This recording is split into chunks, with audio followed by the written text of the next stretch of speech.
Hello mga kasimple Mars! Magandang umaga sa inyong lahat. Saan man kayo ngayon, ano mang ginagawa nyo, good morning, good morning. Sana nasa maganda kayong kalagayan ngayon. Ngayon ang weather is medyo makulimlim, hindi mainit. Sana umulan hanggang maghapon para matuwa yung mga pananim. I-harvest na natin mga kamars yung ating talong. Kagaya nito kasi sumasayad na siya pero maliit pa oh. Ang kinis talaga niya. Eto pa. Ayan mga kamars, ang galing na. Isang buwan at 20 days. Meron na. Ito, tatanggalin na natin. Ano ito? Yung damo na ano. Ganda oh. Ang haba mga kamars. Harvestin na natin yan mamaya. Meron pa dito malaki. Siguro mga 4 na piraso yung ma-harvest natin ngayon. Unang bunga. I-ano natin. Ayan oh. Kinis-kinis oh. Ayan mga kamars. Kinis. Ito, maliit pa siya. Ayan oh. Ang cute nyo. Ang galing-galing. Ito yung, marami na silang bunga. Siguro mga mahigit 10 na. Pa isa-isa. Tapos may kasunod na maliit. Ayan. Ayan na ngayon yung talong natin. O diba? Nakakatuwa mga kamars kasi yung itinanim natin namumunga na. Namumunga na sila mga kamars. Ayan. Ang kinis-kinis. Diba? Yung iba kasi hindi pare-parehas ang tubo yan, may maliit. Eto pa. Ayan. Diba? Ayun pa. Ayan. Maliit. Ayun. Bali, 126 kapuno ito mga kamars. Ito yung maganda dito oh. Yung sunod-sunod yung ano.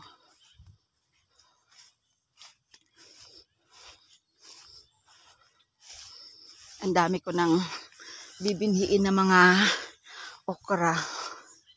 Ayan o mga kamars o. Ayan. 2 line kasi ito. Ayan. Diba? Ito, diniligan ko to kanina. Ayan. Tapos, ito. Oh, ayan. Ayun, 2. Ayan. Ayan pa. Ito 2 yan oh. Ito pa. Ayan, nakakatuwa kasi may sanga siya oh. Oh, may sanga. Ayan. Ayan ay. Nakakatuwa mga kamars. Ito sumanga din siya. Ito meron. Pasimula pa lang. Ayan. Ayan. Ayan mga kamars. Mamaya, harvestin natin yan. Ito pa. Ayan. Oh. Ayan, bunga na. Nakakatuwa mga kamars kasi yung itinanim natin, bumubunga na. Ayan pa oh. Oh. Kaya harvest natin yan mamaya. Diba? Update sa ating mga okra. Ito, bibinhiin na yan. Talagang pinalaki talaga namin yan kasi malapit nang magganyan oh. Yan, binhi na yan. Para hindi na ako bibili. Kasi ang mahal kaya ng ang isang guhit mga kamars, 90 pesos. Isang guhit yan 2,000 kasi ang 1 kilo. O diba mga kamars? Alang laki ng Mamaya harvestin natin yan mga kamars. Kukuha tayo ng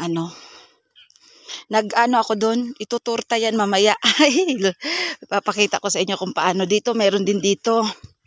Itong pagitan na to ng kalamansi, 2 puno ng kalamansi, 2 puno din na talong ang itinanim ko sa gitna.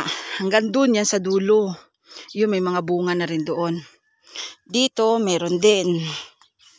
Dami. Ayan. Meron din dito. Yan, ayan. May bunga din siya. Ayan pa. Meron din. Oh, di ba? Ang cute. Hanggang doon din yan sa dulo. Bali ilang line to? 1, 2, 3.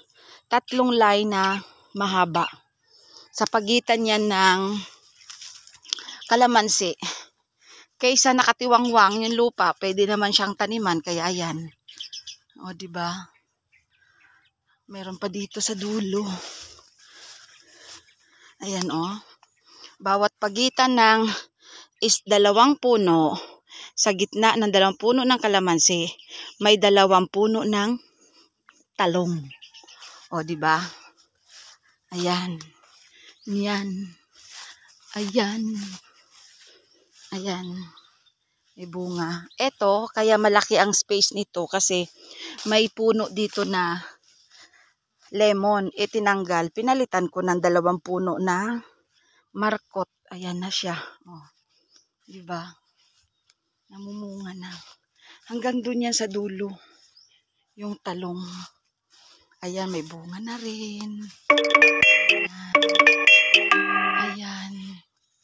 Hanggang dun sa dulo. Kaya mamaya pipitasin natin. Harvest natin sila. O, diba? Meron pa dito. 4 na lane to. 1, 2, 3. Ay, 3 pala. 3. Ayan. Ayan, Oh, diba? Ayan. Kaya nakakatuwa. Diba mga kamars? Sipag at tiyaga at paniniwala kay Lord. Dasal para gabayan tayo ni Lord. Ika nga, sa atin ang gawa, nasa Diyos ang awa. O, diba? Nag-lecture pa. Sige na mga kamars. Babay muna. Kaya titingnan ko yung munggo ko kung ano na. Malambot na. Bye-bye. God bless.